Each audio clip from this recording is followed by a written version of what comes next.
बच्चों, मैं Jawahar H inter college Aligarh. देखिए, कल मैंने आपको फलनों का संयोजन बताया था।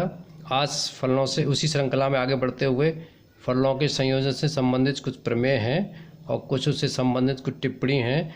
ज़रा उनको देख लीजिए क्योंकि ये काम आएंगे जब आप क्वेश्चन सॉल्व करेंगे। तो सबसे पहला है आपका थ्योरम 1। ये आपका एग्जाम्पल 18 है, आपकी एनसीईआरटी में पेज नंबर 15 पर दे रखी है, इसलिए मैंने इसको प्रूव नहीं किया है। सब सिर्फ बता देता हूँ, वहाँ से देख लीजिएगा क्योंकि इतना टाइम भी नहीं है हमारे पास। यदि f from a to b एक फलन है और g from b to c दूसरा फलन है, यदि ये 1 1 है दोनों के दोनों फलन, तो इन दोनों का संयोजन gof from a to c भी 1 1 होता है।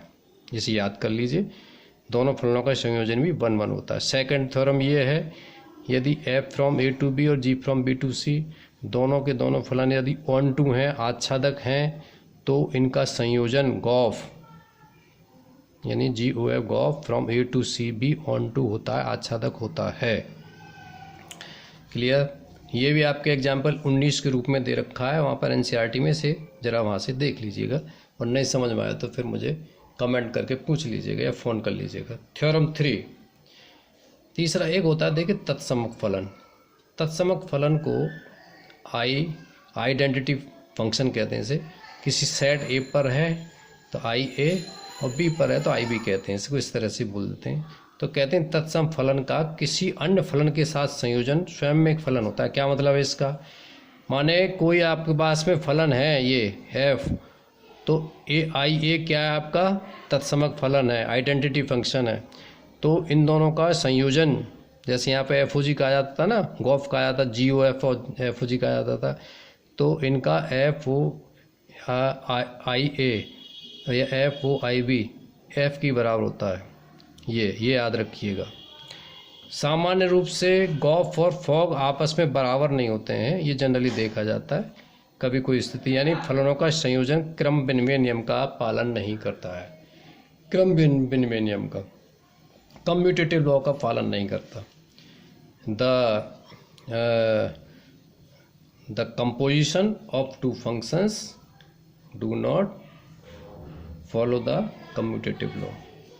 इसमें लेकिन साहचर्य नियम का पालन करता है। यदि आपके पास में 3 फलन है, from a to b, g from b to c और h from c to d, 3 फलन है, तो ये देखिए h o gof is equal to hog o, इसके साथ में o f, यानी तीनों का अलग अलग साहचर्य नियम का पालन कर रहे हैं।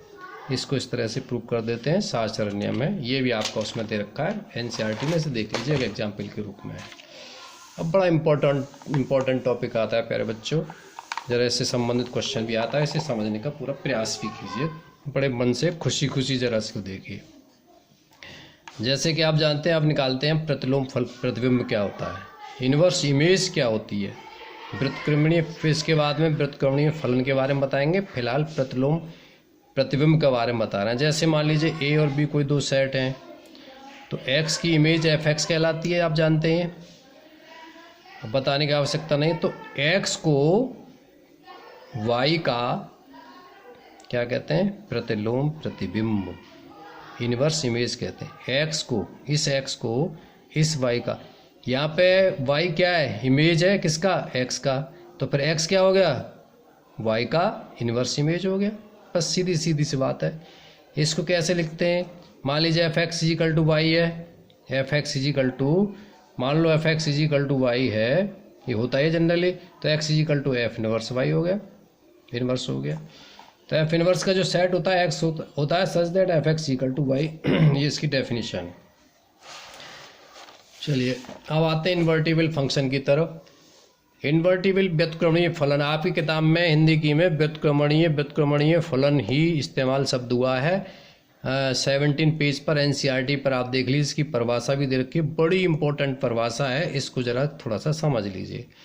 तो वो कह रहे हैं कि साहब कोई फलन f from x to y व्युत्क्रमणीय फलन कहलाता है यदि एक कोई फलन g from y to x का अस्तित्व इस प्रकार है कि गॉफ की वैल्यू IX आ जाए, IX का मतलब x आ जाए।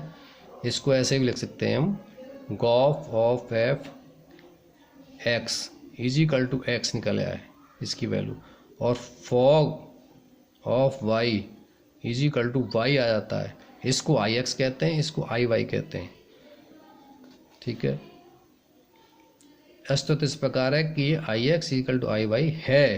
तो यहाँ पर g और f, g को f का इन्वर्स कहते हैं, g को f का इन्वर्स, यानी f inverse is equal to g, f inverse is equal to g, g को क्या कहते हैं, f का इन्वर्स कहते हैं।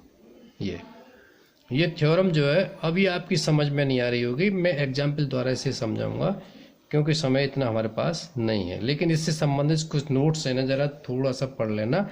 ये एग्जाम्पल के रूप में आपकी किताब में दे रखे हैं और प्रूफ भी कर रखे हैं। यदि f आपका कोई व्युत्क्रमणीय फलन है तो f निश्चित रूप से 1 1 on 2 होता है, यानी किसी फलन का व्युत्क्रमणीय होना इस बात पर निर्भर करता है कि फलन 1 1 on 2 है या नहीं। अगर फलन 1 1 on 2 नहीं है तो फलन आपका उसका f इन्वर्स नहीं निकाला जा सकता है, बड़े सिंपल शब्दों में। या इसका उल्टा भी है, यदि f 1 1 on 2 है तभी उसका व्युत्क्रमणीय होता है, अन्यथा नहीं है। इसी प्रकार से ये जो थ्योरम्स हैं ये मैंने आपकी एनसीईआरटी किताब के एग्जाम्पल्स ही हैं और कुछ नहीं है, तो थोड़ा सा इन्हें पढ़ लीजिएगा कि f from a to b, g from b to c 1 1 on 2 है तो ऐसा भी होता है, गॉफ का inverse equal to f inverse o g inverse होता है। ये इसी को जरा पढ़ लीजिएगा। तो मैं इससे संबंधित आपका जरा क्वेश्चन नंबर 5 लेता हूँ। देखिए आपकी किताब का क्वेश्चन नंबर 5 एक्सरसाइज 1.3 से उठाता हूँ, और क्वेश्चन नंबर 5 ये है आपका। पूछ रहे हैं कि साहब क्या, देखिए आपको दिखाई दे रहा होगा, मैं इसकी PDF भी डाल दूंगा। मान लीजिए कि f फ्रॉम 1 to 3 4 से 1 to 4, दूसरा फलन आपका ये है। क्वेश्चन नंबर 5 नहीं, पहला है तो सॉरी 5 ये है। 5 में पूछ रहे हैं ये कि कारण से बताइए कि क्या निम्नलिखित फलनों के प्रतिलोम हैं, इन्वर्स ज्ञात किए जा सकते हैं इसके। देखिए पहला है, तो मैंने आपको बताया कि फलन, किसी भी फलन का इन्वर्स तभी ज्ञात किया जा सकता है जब 1 1 हो। यहाँ पर आप देख रहे हैं क्या ये फलन आपका इन सारे एलिमेंट्स की डोमेन में क्या है, f के डोमेन में 1 2 3 4 एलिमेंट हैं, इन सब की इमेज क्या 10 है, सबकी इमेज 10 है, तो फलन मैनी टू 1 हो गया। ये 1 1 तो हुआ ही नहीं, तो लिहाजा पहला वाला जो है आपका ये मैनी टू 1 होने के कारण फलन नहीं होगा। मैं लिख देता हूँ ये मैनी टू 1 है, यहाँ पर मैनी 1 फंक्शन है, ये मैनी 1 में भी मैनी 1 on 2 है, ये 1 1 नहीं है इसलिए नहीं हो सकता। सेकंड वाला देखते हैं, आइए। इन्वर्स नहीं ज्ञात किया जा सकता इसका। सेकंड वाले में 5 6 7 8 डोमेन है, इसके डोमेन 1 2 3 4 इसके कोडोमेन है। कैसे जुड़ा हुआ है, 5 का कनेक्शन किससे है, या 5 का रिलेशन किससे है, 4 से। 5 की इमेज 4 है, 6 की 3 है, 7 की 4 है, 8 की 2 है। यहाँ पर आप देख रहे हैं ना 4 और 4, ये दो इमेज आ गई किसकी, 5 की भी इमेज है 4 और 7 की इमेज भी 4 है, तो 2 एलिमेंट की एक ही इमेज हो गई, तो फंक्शन 1 1 तो नहीं हुआ। जब फंक्शन 1 1 नहीं हुआ तो फिर ये आपका इसका प्रतिलोम भी ज्ञात नहीं किया जा सकता, यानी इस f का इन्वर्स भी ज्ञात नहीं किया जा सकता है। 5 और 4 की इमेज क्या है, 2 हो गई 4, कौन कौन सी, 5 और 7 की। 5 और 7 की एक ही इमेज आती है 4, इसलिए फंक्शन 1 1 नहीं है, नॉट 1 1 on 2 तो छोड़िए, बाद की बात है, फिलहाल तो 1 1 ही नहीं है, इसलिए इसका f इन्वर्स नहीं ज्ञात कर सकते। तीसरा वाला केस, तीसरे वाले केस में देखते हैं, आइए। इसमें h ये वाला है और ये वाला आपका 2 3 4 5 2 3 4 5 7 9 11 13। देखते हैं कैसे कैसे ऑर्डर पेयर हैं। 2 की इमेज 7 है, 3 की इमेज 9 है, क्वेश्चन दिखाई दे रहा है आपको, ये देखिए। 4 की इमेज 11 है और 5 की 11 13 है, क्लियरली दिखाई दे रहा है 1 1 on 2 फंक्शन है।